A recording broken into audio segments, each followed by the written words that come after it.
Bonjour tout le monde. Je m'appelle Khalid Azim, je suis chercheur à l'INRA à Agadir et c'est un plaisir de vous retrouver encore une fois dans la série webinaire de l'INRA dédiée à la discussion des tendances et des innovations au niveau de l'agriculture au niveau national et international. Je souhaite à toutes et à tous les participants des différents pays la bienvenue et je vous remercie bien évidemment pour d'avoir pris le temps de participer à notre webinaire et d'enrichir éventuellement le débat par vos questions et vos commentaires, Inch'Allah.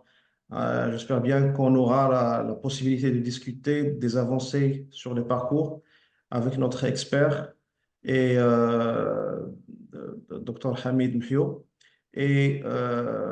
Juste avant de commencer, je demanderai à tous les participants via Zoom de mettre leur nom complet et leur affiliation euh, dans les identifiants qui apparaissent sur le Zoom. Pour que les gens qui ne sont pas familiers, donc pour le faire, il faut aller en bas de l'écran, cliquer sur participant, puis sélectionner votre nom et ensuite cliquer sur renommer et ajouter votre nom et affiliation. Nous donnons un petit peu de temps pour nos participants de le faire. Ensuite, les collègues vont enlever les participants qui ne sont pas malheureusement identifiés. Donc, je vous remercie pour votre compréhension. Merci. Je remercie aussi vivement notre conférencier pour avoir accepté d'animer ce webinaire et partager ses connaissances et expériences avec nous. Je souhaiterais mentionner que la conférence principale durera jusqu'à 35 minutes et on aura la session de questions-réponses qui va durer jusqu'à 25 minutes. Donc, merci de poser aussi vos questions via le chat au fur et à mesure que l'exposé avance. Vous aurez aussi l'occasion de le faire oralement, et également pendant la session de discussion des questions-réponses.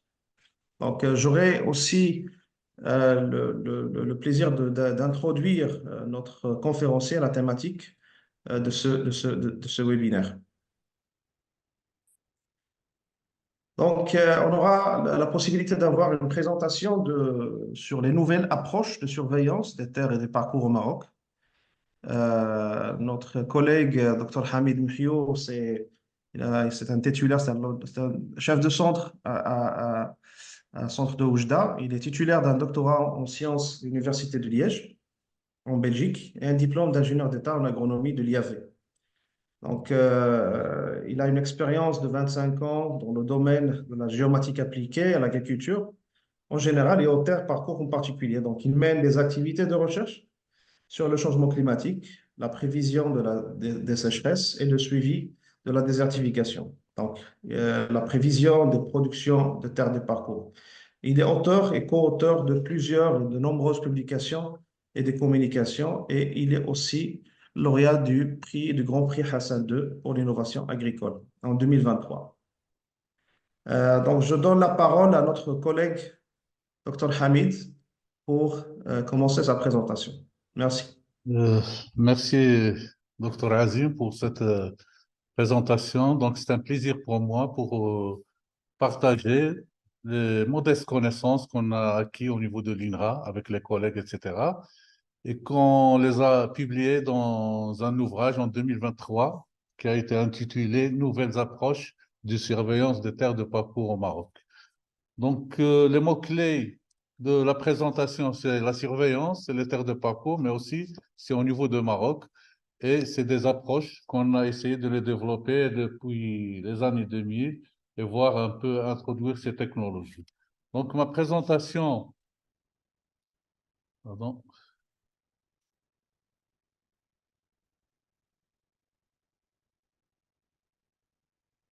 Donc, l'agenda de la présentation, on va essayer de parler un peu des terres de parcours et la problématique.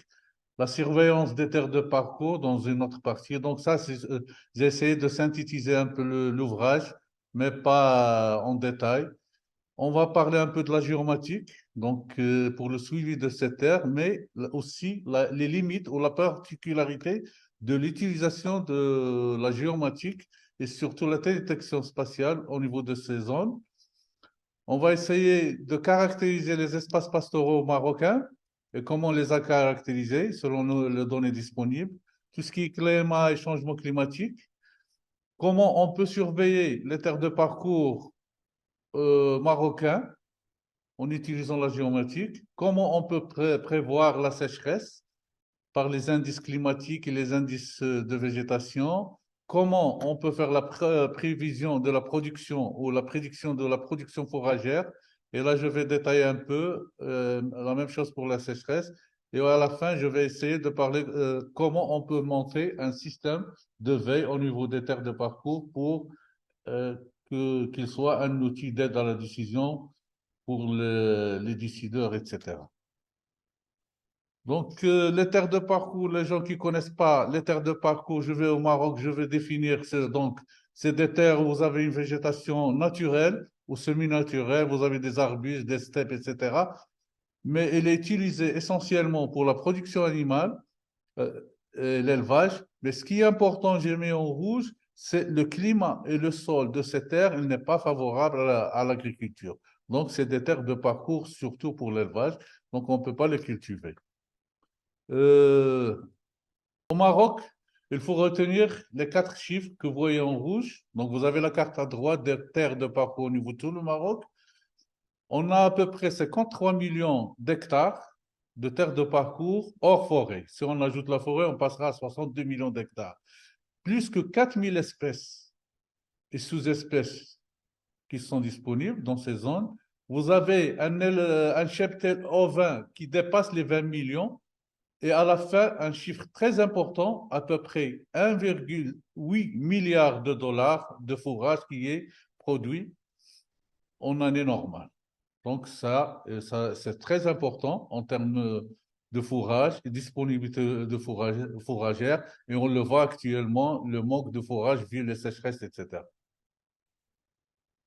Ces terres de parcours au Maroc, malheureusement, elles sont en surpâturage, vous avez des mises en culture, vous avez des défrichements, mais le facteur le plus important maintenant, et qui est un facteur très, très, très important, et c'est presque, on ne peut pas le maîtriser, c'est le changement climatique. Vous avez surtout de sécheresse au Maroc. Et donc, sécheresse par conséquent, vous avez des tendances à la production animale qui diminuent, vous avez la dégradation, vous avez la perte de la biodiversité, et tout ça, il stresse les zones pastorales, vous avez un impact très négatif. Vous voyez la carte, si vous avez changement, donc désertification, donc perte de la biodiversité, tout ça est lié. Donc, on est dans une situation non confortable dans ces 53 millions d'hectares.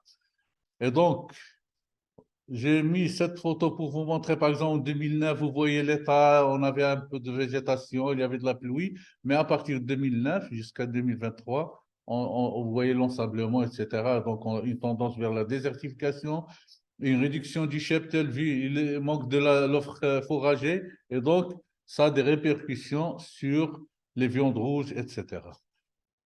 Là, j'ai montré un peu comment on peut rendre ces zones pastorales qui sont très fragiles plus résilientes.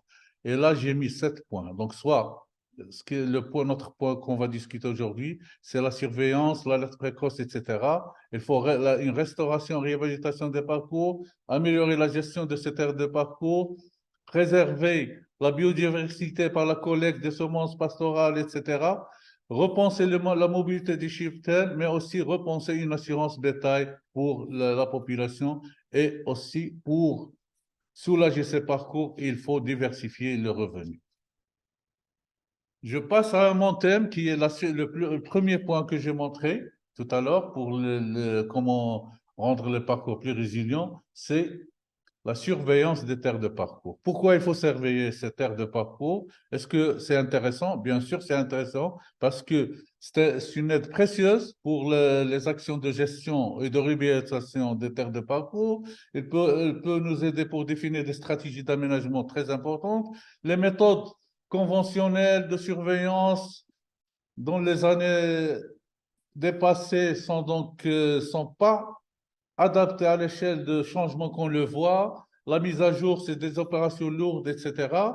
Mais aussi, on a un progrès technologique en termes d'imagerie satellitaire, logiciels, etc., qui nous permettent de surveiller de façon intelligente les terres de parcours. Aussi, la production fourragère que j'ai mis en rouge, le dernier point d'état, il permet de gérer donc si on a une prévision ou un suivi de la production, on peut gérer notre calendrier et le rythme des importations des fourrages ou les aliments fourragers pour éviter un manque au niveau national. Le deuxième point que je vais discuter maintenant, donc j'ai introduit un peu le parcours, la problématique, la surveillance des terres de parcours. C'est quoi la surveillance tout d'abord? Donc la surveillance des terres de parcours, c'est essayer, ou via je vais revenir, des indicateurs à renseigner des changements spatio-temporaires d'un objet ou plusieurs objets au niveau de parcours. Donc il faut faire un suivi d'un objet ou plusieurs objets via des indicateurs pour avoir une idée, est-ce qu'il y a des changements, soit positifs ou négatifs, mais c'est une surveillance. Donc, des messages clés donc, pour la surveillance des parcours. Donc, pour surveiller les terres de parcours, il faut choisir des indicateurs appropriés. Donc, le choix doit être fait par des indicateurs qui sont appropriés et fiables. La collecte de données in situ ou les données de terrain, c'est très important. Donc, c'est une étape fondamentale. On va voir comment l'alléger. On ne va pas faire les méthodes très lourdes, mais alléger ces paramètres. Mais les données de terrain sont très importantes pour calibrer les modèles, pour le suivi, etc. La surveillance des terres de parcours au Maroc, généralement, on le fait avec des paramètres de végétation, mais surtout la végétation qui est pérenne, etc. Au niveau des zones où on veut faire la surveillance, il faut avoir des zones très homogènes, donc ce qu'on appelle la classification, la stratification. Donc, c'est indispensable pour améliorer notre précision des données. Le choix des sites à suivre, c'est très important. Donc, pour le parcours, j'entre pas dans le détail parce qu'il y a beaucoup de choses à dire, mais si vous revenez à l'ouvrage, vous trouvez pas mal de détails sur le choix des sites de suivi, mais c'est un paramètre très important. Aussi, la période de suivi. Par exemple, pour le Maroc, les meilleures périodes de suivi, c'est le printemps et l'été. Le printemps, vous avez la végétation, vous avez une bonne végétation, et l'été, vous avez une végétation très faible.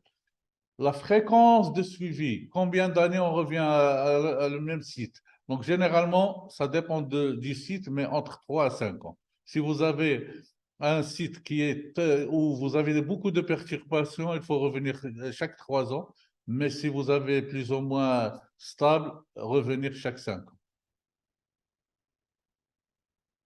La troisième partie que je veux discuter, montrer, c'est partager avec vous, c'est pour l'importance des mesures de terrain. Donc, on va revenir les nouvelles technologies, mais les données de terrain restent incontournables. On doit faire des données de mesure de terrain, collecter les données de terrain.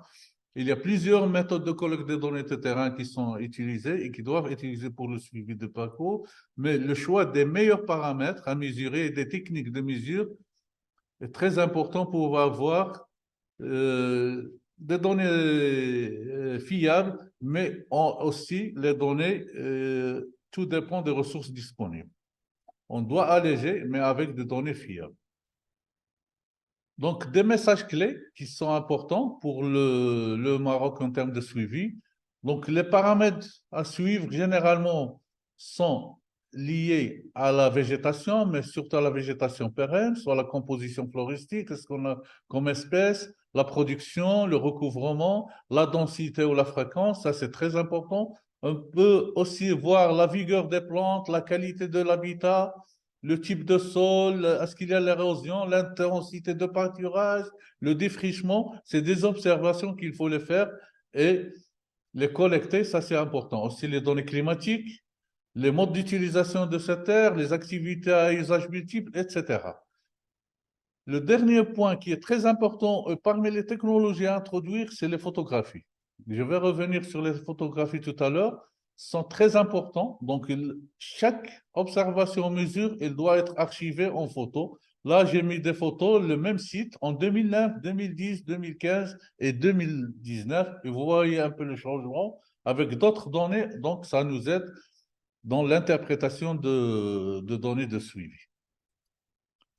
Là, comme données qu'on peut utiliser dans composition floristique, soit des quadrats de 5 mètres, se répétés plusieurs fois, soit pour la densité et la fréquence des des quadras, des petits quadras. Il y a aussi la production ou la phytomasse. C'est très importante. On peut introduire l'unité de référence que vous voyez en photo. Et donc, c'est une méthode américaine très importante pour alléger les mesures de terrain.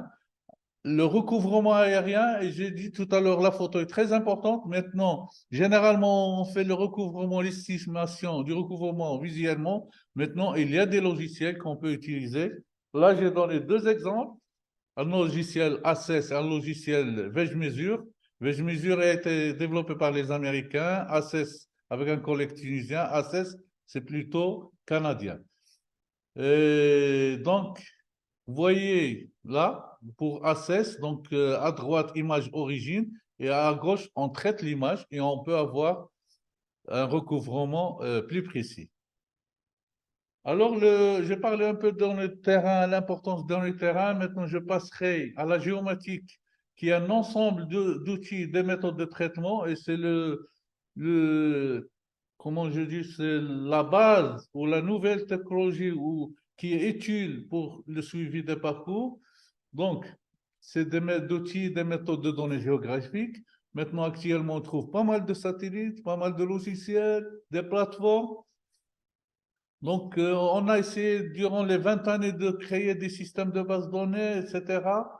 Les cartes thématiques des années antérieures, les années, par exemple, 70, les années 80, qui étaient sous format papier, on les a scannés pour digitaliser, deviennent numériques, etc. Mais ce qui est important dans tout ça, c'est que le domaine comprend donc les données géoréférencées, la télédétection spatiale, les outils de traitement géographique, mais maintenant actuellement on peut trouver même des plateformes en ligne, Google Earth Engine, OpenFloris, etc. On peut faire la programmation, créer des plateformes, ça c'est important. La géomatique, il faut la combiner avec, tout à l'heure je l'ai dit, avec les données de terrain, tout ce qui est biophysique de terrain, et l'agroclimatologie. Ça, c'est important pour avoir une surveillance rapide et plus fiable.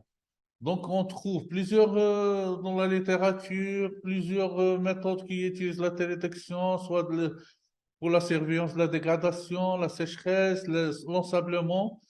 La télédétection, généralement, on peut trouver aussi des indices de végétation. Je vais revenir pour définir c'est quoi, pour le suivi de la désertification, etc., la production, tout ça, c'est possible actuellement. Et pourquoi c'est possible? Voilà, j'ai donné un type d'image satellitaire. Vous avez actuellement multitude d'images satellitaires qui sont gratuites, soit à haute résolution, c'est-à-dire à petite échelle, à grande échelle, etc. Là, vous avez des images américaines Landsat qui commencent de 1972 à présent. Vous avez les images Copernicus européens qui commencent 2015 avec une résolution de 10 mètres à 300 mètres. Vous avez des données aussi américaines NASA de 2000 jusqu'à présent, de 250 mètres, 500. Toutes ces données sont disponibles et on peut trouver des données le quotidien de 5 jours, de 16 jours, etc. Vous avez aussi d'autres plateformes où vous trouvez pas mal de données qui peuvent être utilisées pour le suivi ou la surveillance. Vous avez, comme j'ai dit, Copernicus de l'Union européenne, vous avez pas mal de données européennes. Google Earth Engine, maintenant, vous avez une plateforme où vous avez toutes les données spatiales que vous pensez vous pouvez les trouver, plus que 5 millions d'images satellitaires, etc. Et on peut les utiliser. Donc, durant notre travail, on a utilisé satellites à moindre résolution, haute résolution, les données hyperspectrales, les indices de végétation, toutes ces données ont été utilisées et on les a essayé de les calibrer avec les données de terrain pour avoir des résultats intéressants pour le suivi. Mais je reviens à un point important. Toutes ces données, c'est intéressant, c'est important, mais les terres de parcours, surtout les zones arides, vous avez des particularités. Et vous avez des défis et des limites. J'ai mis les photos à gauche et à droite. Donc, par exemple, c'est une végétation où vous avez une végétation, c'est la même espèce, même temps, même période, verte, une espèce qui n'est pas verte. C'est-à-dire, vous avez de végétation non photosynthétique. Vous avez à droite un recouvrement très faible et un recouvrement très élevé. Et là, si vous avez par exemple une image satellitaire, tout ce qui a recouvrement faible, on ne peut pas le détecter, n'est pas discernable, mais aussi ce changement dans l'adaptation, dans la phénologie des espèces, ça cause un problème lors de la calibration de données, etc. Donc, de nombreuses techniques sont insensibles au recouvrement faible, au changement phénologique de la végétation non photosynthèse. Tout ça, c'est des défis qu'il faut les étudier et faire de la recherche pour les dépasser et avoir des résultats plus fiables. Là, j'ai donné un exemple de différentes espèces. Ce qu'on a fait comme mesure spectrale, ça, c'est la signature des spectrales, c'est-à-dire la réflectance des espèces. Vous voyez dans la même zone différentes signatures spectrales, même au niveau intraspécifique. Vous avez des signatures spectrales qui diffèrent. Et là, on est en train de travailler avec des collègues belges pour identifier les zones où on peut les utiliser pour avoir des résultats plus intéressants. Maintenant, je vais parler un peu de la caractérisation des différents écosystèmes pastoraux en utilisant les données disponibles qu'on a utilisées. Et je vais identifier un peu je vais parler l'écosystème pastoraux, les sols, la topographie et l'occupation du sol et comment on a utilisé ces données. Donc, généralement, toutes ces données ne sont pas disponibles au Maroc. C'est-à-dire, il n'y a pas de données Maroc, sol, tout le Maroc, occupation sol, tout le Maroc, l'altitude, tout le Maroc, à part les écosystèmes pastoraux. Donc, tout ce qui est écosystème, on a digitalisé, comme j'ai dit, on a produit la carte. Vous voyez à gauche les différents écosystèmes. Donc, au niveau Maroc, on a 10 écosystèmes pastoraux qui diffèrent de la composition floristique, les conditions hydroclimatiques. Pour le sol, des terres de parcours, on a utilisé une carte Jersey européenne. Vous avez le site. Et on a constaté que plus que 80% des terres de parcours sont des sols sablonneux, caillouteux, peu fertiles et la fertilité dépend de tout ce qui est apport en matière organique de la végétation, surtout la végétation naturelle et pérenne. Pour l'occupation du sol, qu'est-ce qu'on a comme à l'intérieur des parcours? Malheureusement, on n'a pas une carte d'occupation du sol. Au niveau national, on a pas mal de cartes, mais qui ne sont pas détaillées ce qu'on a fait.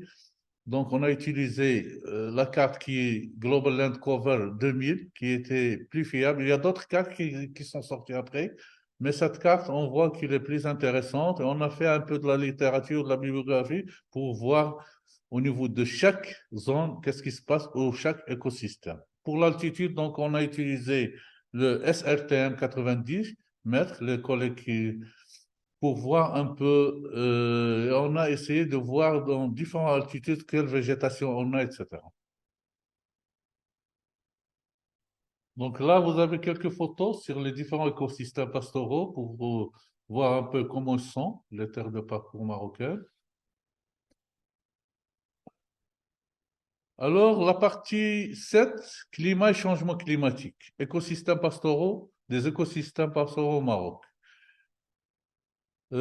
Comme message clé, donc avant de commencer, je veux dire un point très important. Dans les différents espaces pastoraux au Maroc, malheureusement, le réseau climatique il est très faible. Donc, on n'a pas une densité climatique faible pour faire des interpolations, etc. Donc, on a au niveau international pas mal de bases de données. On a utilisé la base de données CRU, qui est de l'Angleterre, WorldClim américaine. Vous avez de la température, la pluviométrie, le min, max, etc. pour caractériser le climat de cette terre. Et c'est ce qu'on a fait. Et donc, la pluviométrie et la température au Maroc sont les principaux facteurs limitants de la croissance de la végétation. Vous avez au niveau des zones pastorales une forte variabilité interannuelle et intra-annuelle.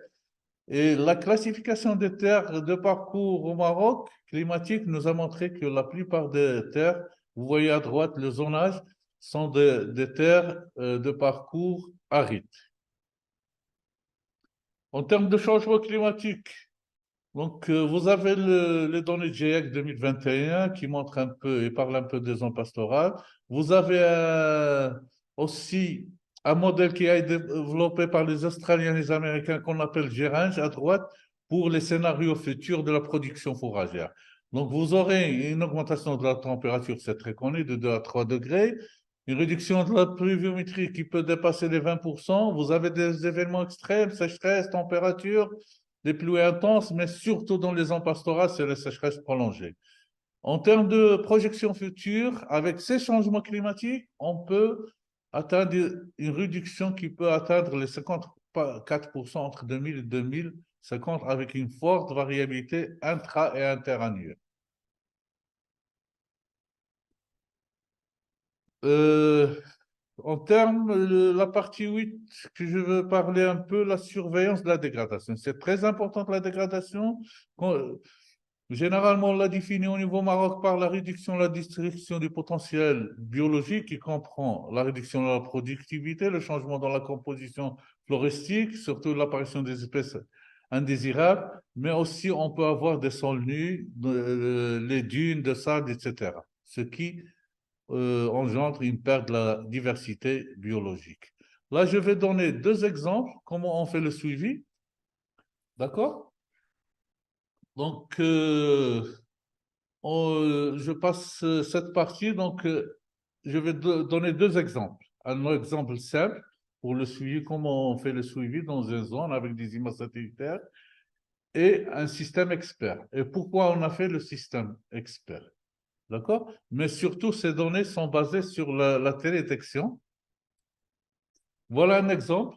Là, dans une zone de 700 000 hectares, on a utilisé une méthode simple avec une classification simple, mais aussi on a utilisé des données antérieures. Par exemple, les cartes, on a trouvé des cartes de 1970, avec des cartes de 1988, on les a scannées, digitalisées et on a utilisé des images satellitaires Landsat 5, d'accord?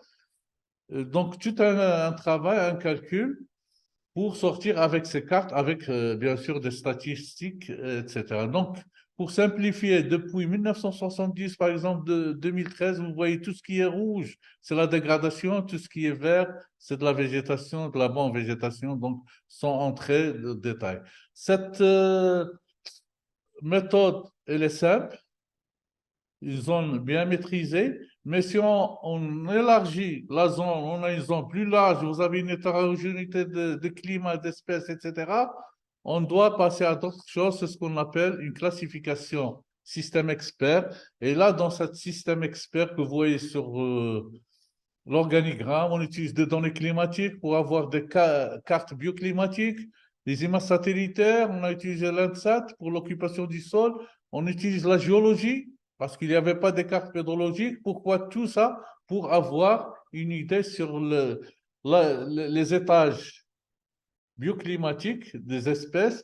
Et tout ça, on l'introduit dans une carte dans une classification qu'on appelle système expert pour avoir des cartes de parcours. Cette carte de parcours, elle a été combinée avec des indicateurs qu'on a développés au niveau de terrain, de dégradation, soit la composition, le recouvrement, est-ce qu'il y a un surpâturage, non, etc. Et on a à la fin sorti avec une carte de dégradation que vous voyez à gauche, avec une dégradation légère, modérée, sévère et très sévère, avec un pourcentage, etc. Cette zone elle représente à peu près 3,5 millions d'hectares et c'était une carte d'aide à la décision pour voir un peu la situation des terres au niveau de la zone. En termes de prédiction de la sécheresse pour prédire ou pour prévision, etc., je pense que c'est une méthode, elle n'est pas compliquée, elle n'est pas simple parce qu'on photographie ce qui se passe sur le terrain, soit par des données climatiques ou données de télédétection, et on peut voir est-ce que c'est sec ou non. Donc l'alerte précoce à la sécheresse, c'est important. Et c'est un outil d'aide à la décision pour l'élaboration des programmes de sauvegarde du cheptel, etc. au Maroc. Il y a pas mal de données qu'on peut utiliser pour le suivi de la sécheresse, soit des données climatiques. Il y a pas mal de bases de données. Là, j'ai donné par exemple les satellites qu'on utilise souvent. CHIRPS, c'est une base de données très importante, mais la base, il commence à partir de 1981 jusqu'à présent. Vous avez le ERA, c'est les données européennes. Et la sécheresse, on peut la suivre soit des données climatiques ou des données de télédétection. Donc, c'est des indices climatiques. L'indice le plus connu, je vais revenir à la fin pour le système de veille, c'est l'indice de précipitation normalisé ou standardisé, le SPI. Vous avez l'indice de végétation, de télédétection, NDVI, VCI, VHI. Tous ces indices, on peut les utiliser pour le suivi. D'accord? Là, je vais donner un exemple pour tout le Maroc. Donc, pluviométrie. Et donc, on a utilisé l'anomalie de la pluviométrie, par exemple, 2005, 2009, 2019. Vous voyez que l'année 2005 était une année sèche, 2009 pluvieuse, 2019 était moyenne, normale. Si on passe à la végétation, donc, l'anomalie de la végétation, ça reflète ce qui passe au niveau du climat. Donc, vous avez l'année 2009 était une bonne année. Tout ce qui est vert, c'est de la végétation. Donc, alors que 2019, une année plus ou moins normale sur les zones de parcours. 2005, c'était une année sèche. Vous avez l'anomalie en pourcentage d'augmentation, de réduction.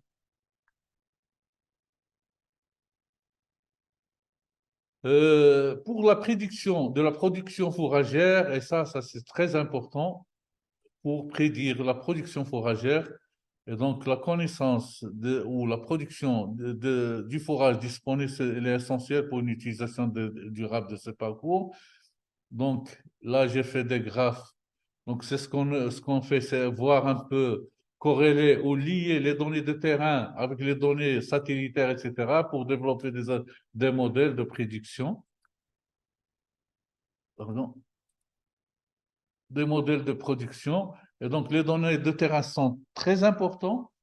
Mais ce que je veux dire comme message clé, donc, on a déjà parlé que la production animale, la production des parcours est très importante pour l'animal. L'estimation précise de la production reste un défi. Tout à l'heure, j'ai parlé de recouvrement, le mélange entre les espèces non photosynthétiques avec les espèces photosynthétiques. Vous avez l'influence du sol, la végétation pérenne hétérogène, et ça nous dérange pour avoir des modèles plus précis et plus adéquats pour prédire la production. Là, je vais donner quelques exemples. Par exemple, ici, on a travaillé dans une zone où on a travaillé avec des données, plusieurs types de données, soit des données spot européennes, des données MODIS américains, plusieurs indices pour voir quel est l'indice le plus fiable qu'on peut utiliser pour la prévision de la production. Et on a essayé de faire des transformations de variables. Je ne vais pas entrer de détails, des transformations de variables pour augmenter la précision, c'est ce qu'on appelle ici le RMSE.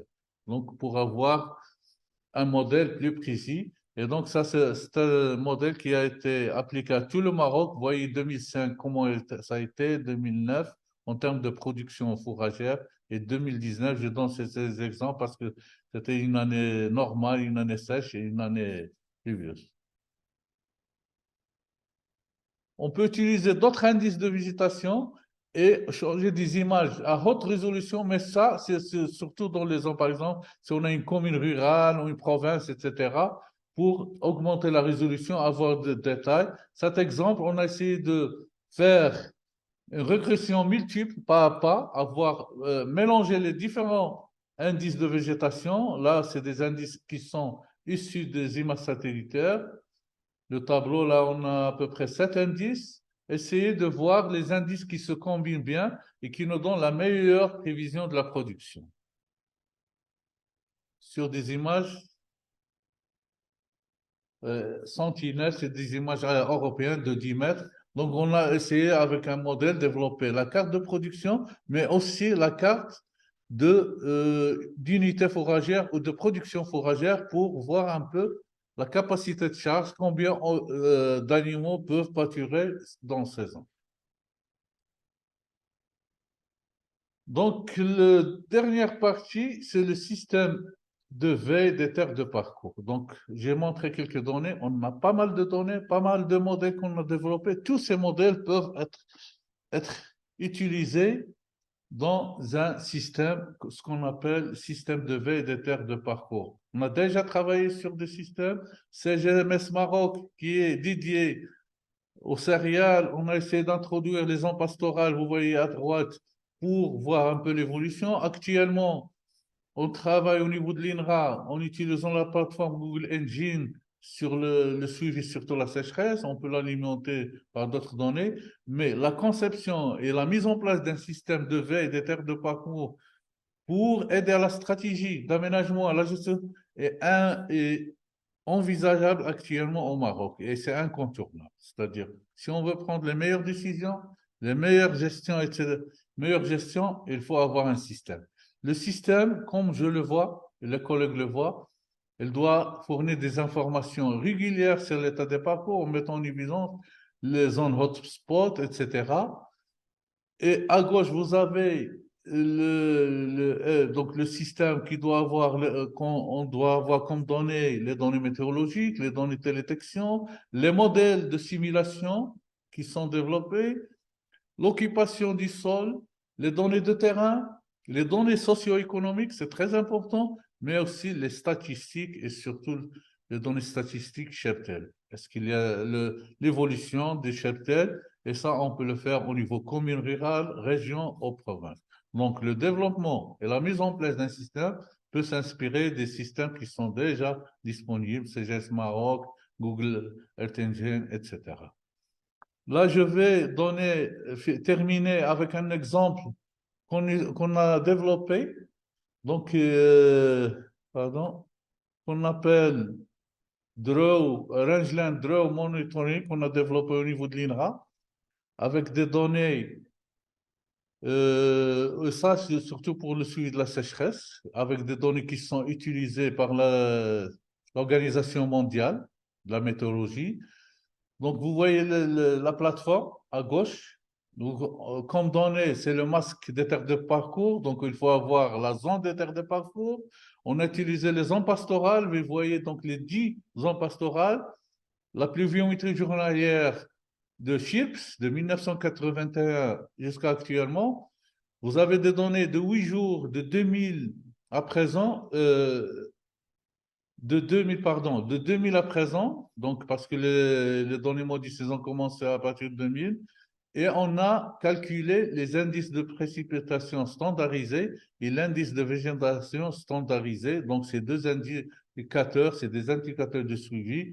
Par exemple, à gauche, je vous donne, en haut, c'est le SPI. Donc, vous voyez tout ce qui est orange à rouge, c'est très sèche. Vous voyez l'état de Maroc, ça c'est le mois 12. Je vais vous dire pourquoi j'ai mis le mois 12. Et vous voyez le sud, on est en normal à moyen, ou le sud dans certaines zones. Et en bas, c'est la végétation. La végétation, j'ai mis le mois 1, le mois de janvier. Et vous voyez, parce qu'il faut un décalage pour la croissance de la végétation, vous voyez que la végétation, elle était dans le sud plus ou moins intéressante, mais à l'est, au nord, c'est pas intéressant. On peut voir l'évolution. Là, j'ai mis le SPI, mais pour le mois 1. Vous voyez, la situation devient de plus en plus sèche. Et donc, on peut comparer les zones. Vous avez un graphe où vous pouvez comparer le nord, etc., avec l'oriental, et vous voir un peu ce qu'il est sèche. Donc, le sud qui est plus ou moins intéressant, une zone dans le sud. Tout le Maroc, cette année, toute l'année sèche. Donc, on peut développer aussi à partir des bulletins et les distribuer, etc. Mais en termes de conclusion, ce qui m'intéresse dans la conclusion, donc un nombre important de travaux qui sont disponibles et qui peuvent nous aider à monter le système de surveillance. Le développement de ces approches révèle l'importance des données de terrain. Et donc, on a besoin au Maroc des stations de mesure des ressources pastorales aux différents systèmes pastoraux. Et c'est très important pour une surveillance à long terme. C'est Aziz, j'ai terminé. Donc, je vous remercie. Je remercie les collègues pour leur patience. Et j'espère que je n'étais pas trop long. Non, non, non, pas du tout. Dr Hamid Brio, pas du tout. Merci beaucoup, beaucoup pour votre intervention et pour votre présentation pertinente. Personnellement, je ne suis pas du domaine des parcours, mais ça m'aurait pu quand même ouvert les yeux sur beaucoup de choses, beaucoup de travaux qui se sont faits bien évidemment sur la difficulté de réaliser ce travail sur des terrains aussi larges que les parcours au Maroc. Donc, j'ouvre la discussion pour nos collègues pour poser leurs questions. Donc, peut-être vous pouvez les donner, les poser sur le chat, ou bien vous pouvez aussi lever votre main électronique pour que je puisse la voir et vous donner la parole. Donc, j'ouvre la discussion. Les collègues peuvent aussi poser les questions directement.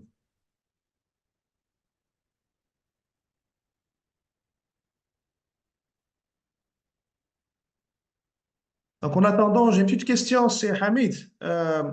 Est-ce que pour ce système de prédiction, quel est le niveau de précision? C'est-à-dire que j'ai vu sur une de vos slides que vous pouvez prédire ou bien donner une idée sur la production en tonnes et aussi une prédiction des unités fourragères. Est-ce que le niveau de précision peut aller jusqu'à donner les unités fourragères en fonction de la composition floristique ou bien c'est une estimation d'une moyenne d'unités fourragères sur le couvert végétal? D'accord. Donc, la précision, comme j'ai dit, ça dépend de deux choses. Tout à l'heure, l'unité foragère, etc., c'est une, bon, le modèle a été appliqué sur une image satellitaire de 10 mètres. D'accord? Et donc, 10 mètres, on est plus précis, hein? On est prêt. Donc, Mhm. tout ce qui est, ce qu'on peut faire dans le modèle, etc., c'est avoir une carte d'occupation du sol ou de faciès, ce qu'on appelle de faciès, etc. Donc, si on a la carte de faciès, par exemple, au niveau de l'oriental, on a travaillé, on a des cartes de faciès. On peut donner précisément l'unité foragère par classe. Mais si vous avez une carte globale, par exemple le cas du Maroc, le masque qu'on appelle le masque, on peut donner par système pastoral ou écosystème pastoral. On a 10, donc par écosystème, on peut faire, tout dépend de ce qu'on cherche en termes de précision. Mhm. Si on veut une tendance, donc on peut faire, par exemple, pour l'écosystème du Sud, on peut donner une moyenne on connaît la végétation, l'unité foragère, on peut faire une moyenne et la calculer selon cette. Mais si on cherche de précision sur une commune rurale ou une province, on peut descendre et donner une carte de faciès ou une carte d'occupation du sol. Et chaque classe ou chaque végétation, on lui donne son propre valeur fourragère et on a un calcul pour plus exact et plus sûr sur la production fourragère. Merci beaucoup. C'est intéressant, intéressant. Donc, je donne la parole à Simzor Mohamed pour poser sa question. Bonjour à tous. Je vais me présenter, M. Mohamed, directeur provincial de l'agriculture de Fès, ingénieur agronome, profil pastoraliste. Malheureusement, cette spécialité, ça fait plus de 23 ans qu'il n'est plus l'Institut agronomique. Donc, c'est l'occasion de faire un souhait que cette spécialité revienne. Alors, tout d'abord, je remercie les organisateurs, notamment c'est Khalid Azim pour cette rencontre, l'organisation de cette rencontre. Aussi, je remercie Si Mahioui pour la qualité de la présentation, pour les informations pertinentes. Cette présentation scientifique nous a permis de renouer avec notre profil. Donc, la question que je vous posais, c'est est-ce qu'il y a une convergence entre le travail de Si Hamid Mahioui c'est-à-dire le volet recherche-développement, et la plateforme qui a été faite par le ministère, la plateforme des parcours qui a été instaurée par le ministère de l'Agriculture. Donc, ça fait plus de 2 ans. Est-ce qu'il y a une convergence entre ces données et les intégrations dans cette plateforme? Ça nous permet, en tant qu'acteurs sur terrain, bien sûr, de faire tout ce qu'a dit Si Hamid, le suivi, les interventions. Deuxième question, et certes, il y a plusieurs programmes qui ont, dans les parcours du Maroc, ont bénéficié depuis 1994, programme l'ARED, programme le PMVB. Donc, ces programmes, ils avaient un impact positif puisqu'ils ont approché les parcours de plusieurs actions. Est-ce qu'il y a un suivi? Est-ce qu'on peut, avec cet outil, faire un suivi de l'évolution de ces interventions? C'est Je ne sais bon? pas si Là, c'est clair, merci. c'est Merci. clair. C'est clair. Merci, merci, Merci. Sehani. Donc, pour la plateforme parcours au niveau du ministère, malheureusement, il n'y a pas une convergence. Donc, je suis dans le comité. Et il y a l'équipe qui introduit, implémente la base de données de la plateforme. Mais ce que j'ai présenté aujourd'hui, c'est ce qu'on a fait à l'INRA en termes de recherche, en termes de recommandations, ce qu'il faut faire pour avoir le système, etc. Donc, il n'y a pas. Pour le programme de développement, est-ce qu'on peut le faire, le suivi? Bien sûr, bien sûr. Donc, on peut faire le suivi. On l'a fait au niveau de l'oriental, on l'a fait. Il y a les collègues qui ont suivi le projet, comment ça évolue, les différents aménagements, etc. Donc, c'est possible. Et ça, en fait, c'est le ministère qui doit décider, prendre une décision. C'est ce que j'ai dit. Une décision pour développer la plateforme. Je connais la plateforme ministère, mais c'est plutôt tout ce qui se fait, etc. Mais il faut la développer de plus en plus, introduire les données les climatiques, les données, etc. Donc tout ça, les images satellitaires, les classifications, ça c'est des algorithmes qu'il faut les introduire dans la plateforme. Mais la plateforme ministère, ça, c'est plus développement, tout ce qui se fait en termes d'action, etc. Donc, c'est réalisable, on l'a fait. Il y a pas mal de publications de collègues sur le suivi, surtout les projets qui ont été développés qui étaient financés par le FIDA, le PDPO, etc., ou par Jeff. Donc là, on a pas mal de résultats et c'est intéressant comme résultat et comme impact. Merci. Merci, c'est Hamid. C'est Mzour, c'est OK? Merci. Bon, merci, merci beaucoup. Alors, je donne la parole à Camilla Toulmin pour poser sa question. Oui, bonjour. Bonjour. Je suis économiste. Je travaille depuis longue date sur les zones pastorales, surtout en Afrique subsaharienne. C'était bien intéressant, votre présentation. J'aimerais savoir comment vous utilisez ces cartes pour discuter avec les éleveurs eux-mêmes afin de chercher une meilleure gestion de ces parcours. Est-ce que je sais que ce qu'on a essayé de faire au Kenya, c'était de présenter ces cartes aux éleveurs afin que eux-mêmes ils puissent saisir les problèmes et de discuter d'une façon de gérer des parcours afin de minimiser les sources de pression et des sources de dégradation. Merci Camilla. Donc, pour le cas Maroc, donc il y avait pas mal de projets de développement.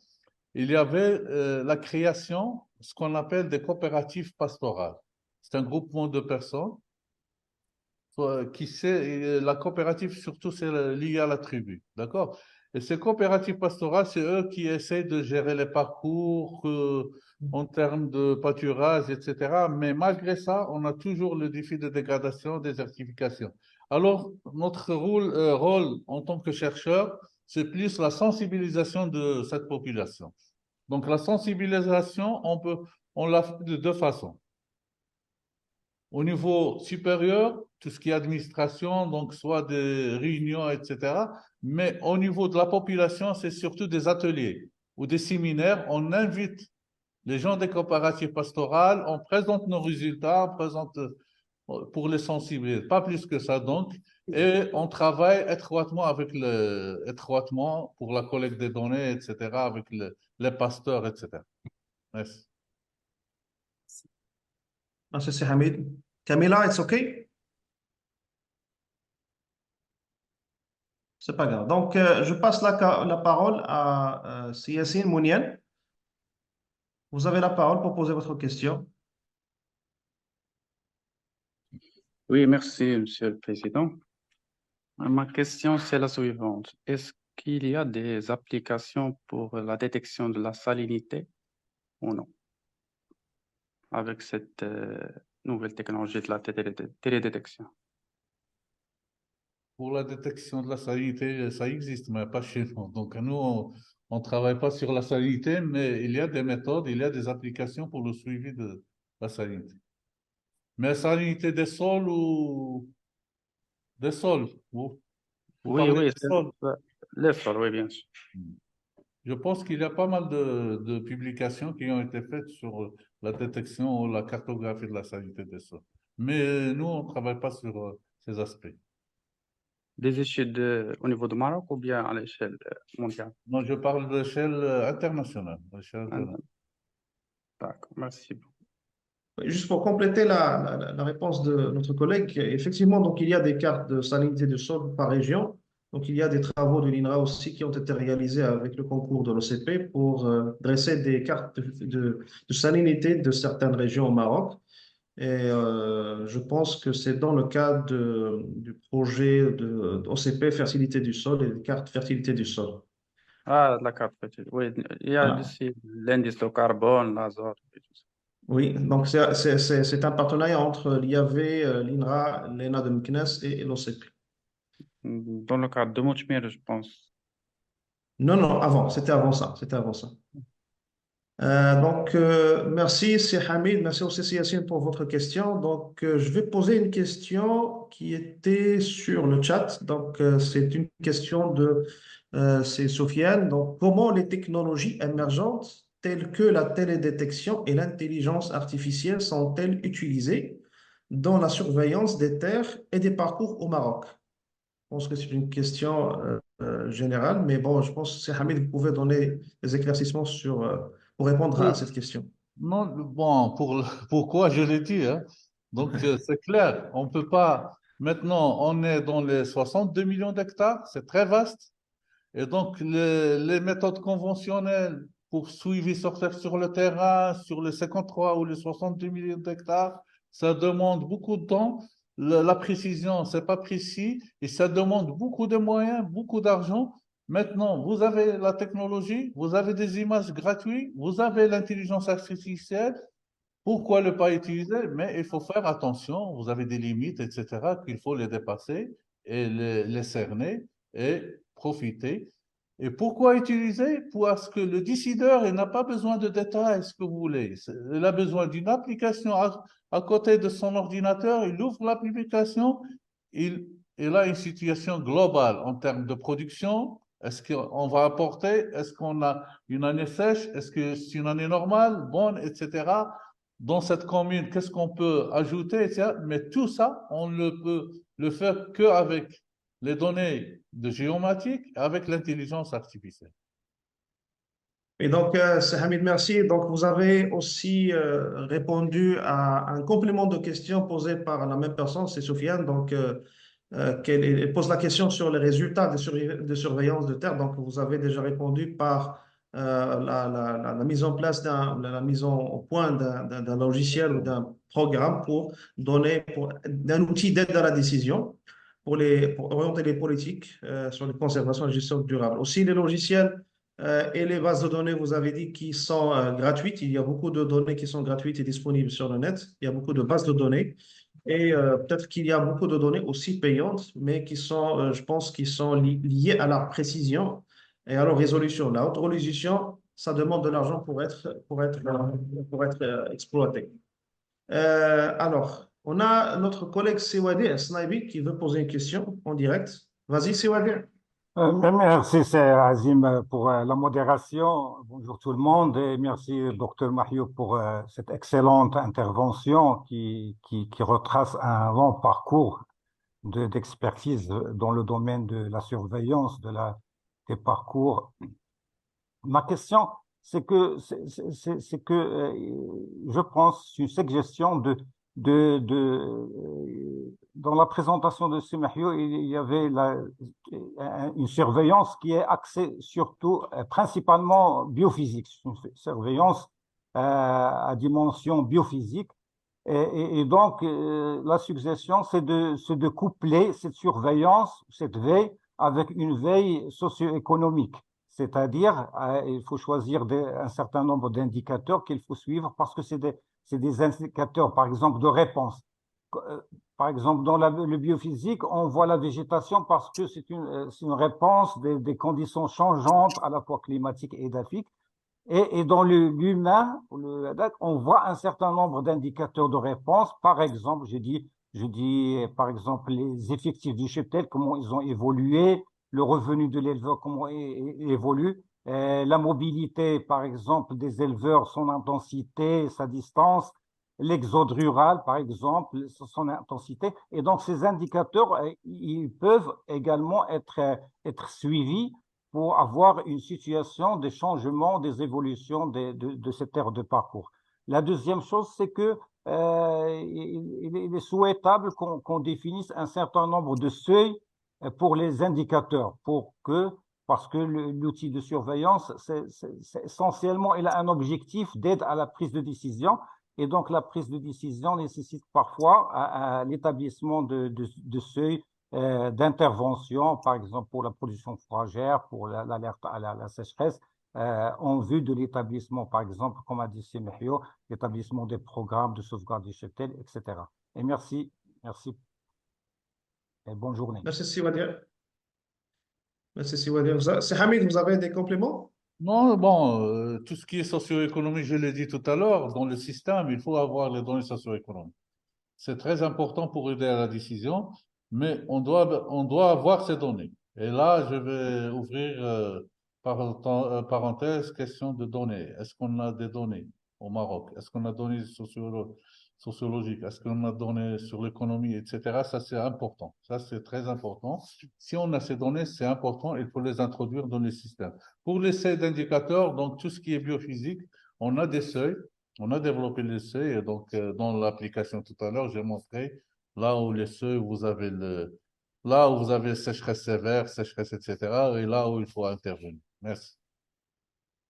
Merci, c'est Hamid. Donc, on a des demandes sur sur le chat pour des compléments d'informations et comment on peut accéder à ces informations. C'est Hamid, si vous pouvez juste mettre votre mail sur le chat, comme ça, les personnes intéressées peuvent vous contacter directement pour des compléments d'informations.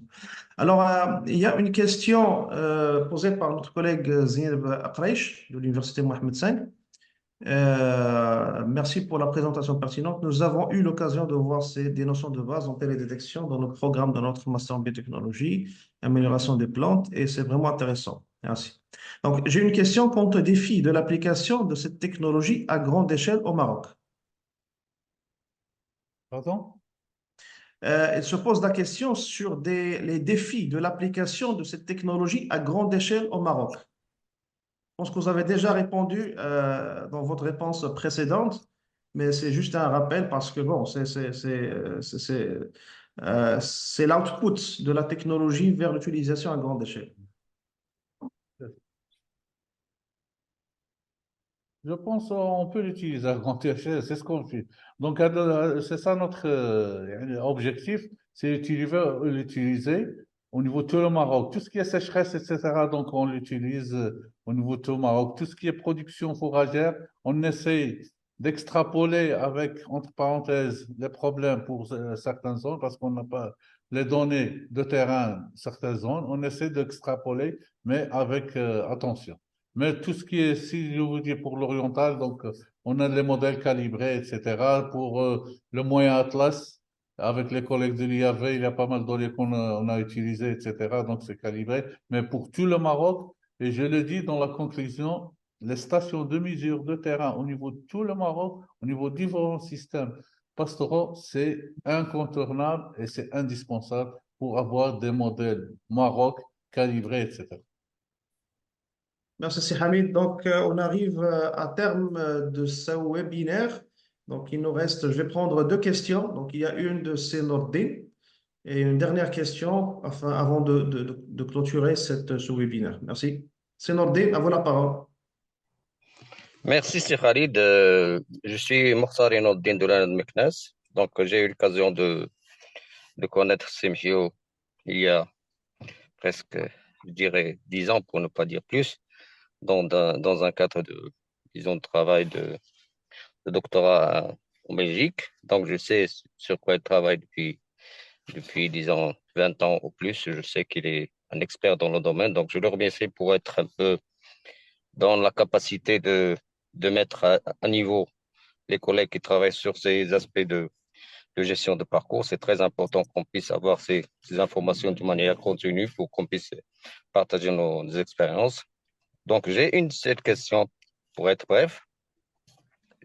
La politique marocaine concernant le maintien des effectifs, disons des OVA au niveau des régions de parcours, se base sur une politique de maintien des effectifs minimales à l'aide des subventions pour les agriculteurs qui ont, au cas où il y a des problèmes disons, de sécheresse. Qu'est-ce que vous pensez par rapport à cette politique de maintien des effectifs, par rapport à son effet sur la qualité des parcours et sur la régénération de la végétation au niveau des différentes zones de parcours au Maroc? Merci. Merci, Sénordin. Donc, ça fait plaisir de te revoir. Donc, Sénordin était un collègue en Belgique, donc on a passé des moments ensemble. Donc, concernant le maintien de l'élevage sur parcours, je vais vous dire une chose, ça c'est important parce qu'avec le temps on apprend des choses. Maintenant on ne parle plus de maintien de l'élevage. Même le cheptel, même si l'État il veut maintenir, c'est difficile. Maintenant on a un cheptel qui est en réduction au niveau des parcours. Pourquoi? Même si l'État subventionne, etc., on a une réduction cette année. Officiellement, on parle d'une réduction de 8%. Mais est-ce que c'est 8%? C'est plus. Mais à ma connaissance sur le terrain, il y a une réduction automatique. Donc, il ne reste plus un problème parce que vous avez les sécheresses.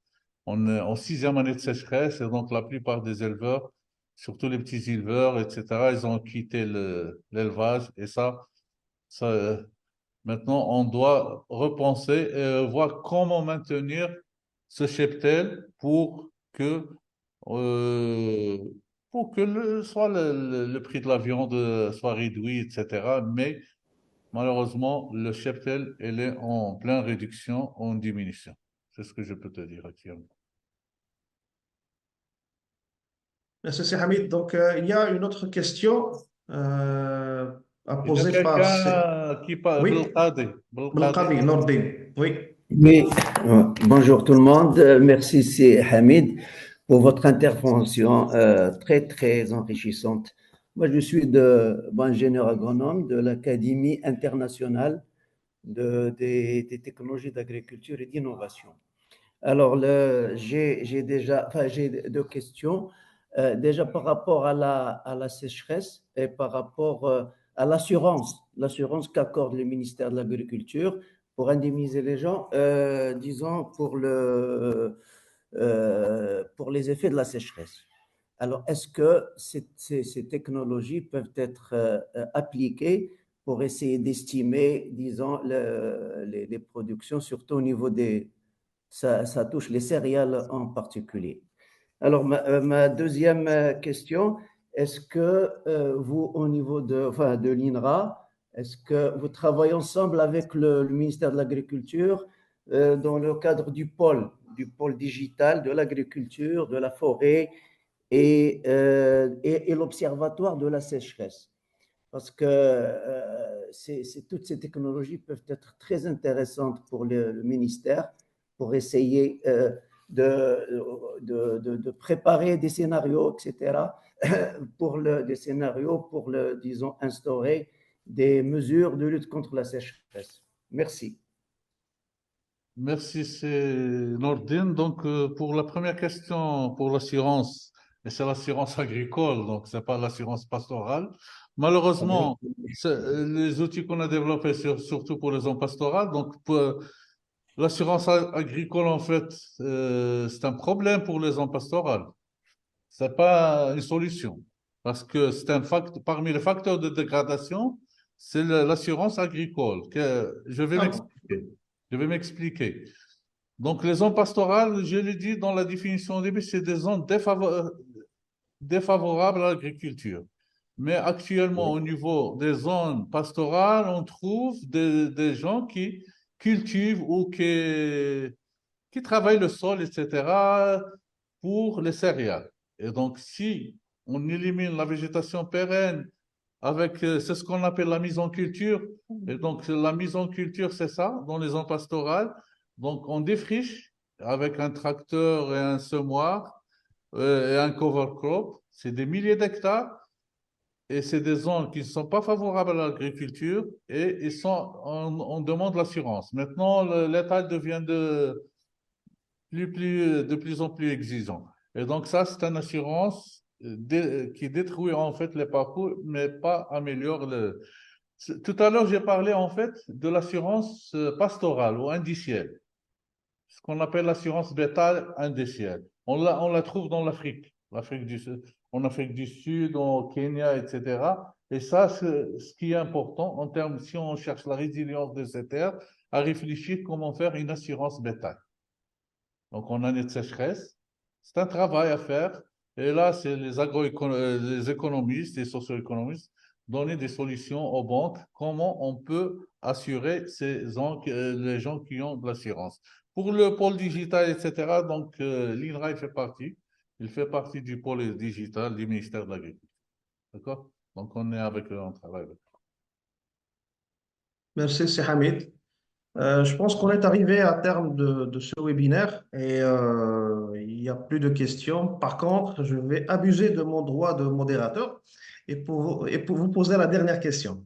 Donc, par rapport à ce que vous avez présenté, je pense que c'est pertinent et c'est très, très intéressant, très utile aussi de peut-être de voir cette solution se développer dans les parcours au niveau du sud, des provinces du sud, sur les parcours Kamla.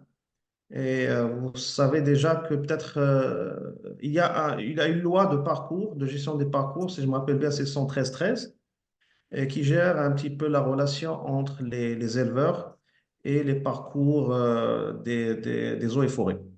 Je pense que ça sera une belle opportunité que l'INRA aussi cherche un partenariat avec l'ONZOA, c'est l'Agence nationale du développement des zones oisiennes et de l'arganerie, pour essayer de répondre à des questions et des doléances des éleveurs et essayer de résoudre le problème des conflits qu'on a chaque année entre les éleveurs Kamla des provinces du Sud et les producteurs de la région d'Yassous Massa. Et même la région de la Souera aussi, ils sont touchés par ce fléau. Je pense que ça serait une belle opportunité pour essayer de répondre à ces questions et à ces défis. C'est Hamid, vous avez peut-être des pistes sur cette question? Là, c'est plutôt le problème c'est plutôt plus, c'est un problème social. C'est un problème social, en fait. Et là, en fait, nous, on n'a pas travaillé beaucoup sur la partie sociologie, mais c'est plutôt tout ce qui se passe dans le Sud, c'est plutôt c'est social, c'est social. Donc, c'est pas technologie, etc. Mais nous, on peut les aider avec ces outils. Là, on peut pâturer, là, on peut pas pâturer, etc. Donc, on peut leur donner des outils pour gérer ou pour donner la mobilité de soit les camelins, etc., là où ils peuvent pâturer, là où ils ne peuvent pas pâturer, etc. Mais le conflit, c'est plus social. Merci. Merci, c'est Hamid. Merci à vous également, chers participants, et des personnes qui ont participé aussi avec des questions pour enrichir le débat. Je vous remercie énormément et je vous tiens au courant, ou bien le responsable des webinaires, INRA, vous tiendra au courant des prochains webinaires, Inch'Allah. Merci, à la fois prochaine, Inch'Allah. Merci. Au revoir. Au revoir. Merci beaucoup.